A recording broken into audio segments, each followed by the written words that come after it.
अब आ ना बाजी हिंदी गाना और ना बाजी पंजाबी गाना, ले हॉय सूट।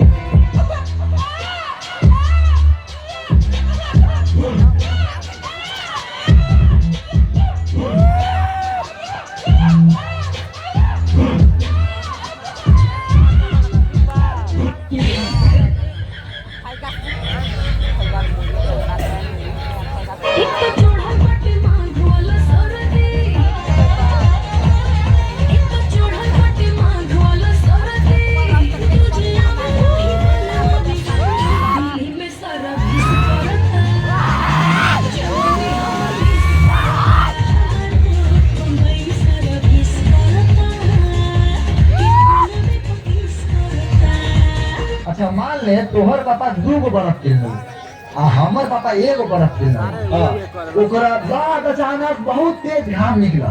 एक बात तो हमर पापा के बर्फवा एगो गल गेल। तो तुम ये बताओ, मेरे पापा का 1 गला है तो तुम्हारे पापा 2 गला है। तुम्हारे पापा 2 गला है। हाँ वाह क्या बात है। ला मोबाइल ला।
मुझे जाने दो, मुझे जाने दो।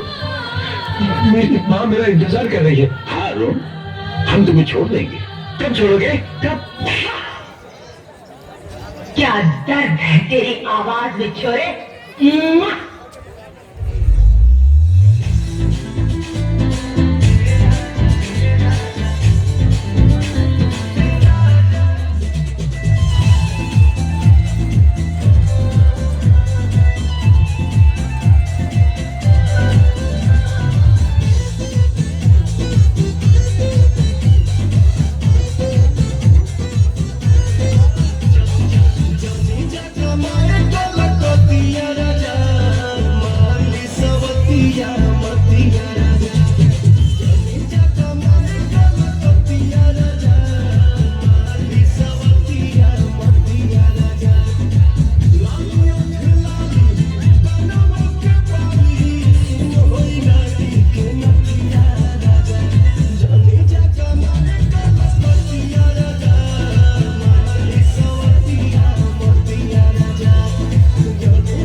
बनने में थोड़ा टाइम लगता है। बोला तो कैसे बड़े जैसे कि डॉक्टर राजेंद्र बाबू के तोता हुआ।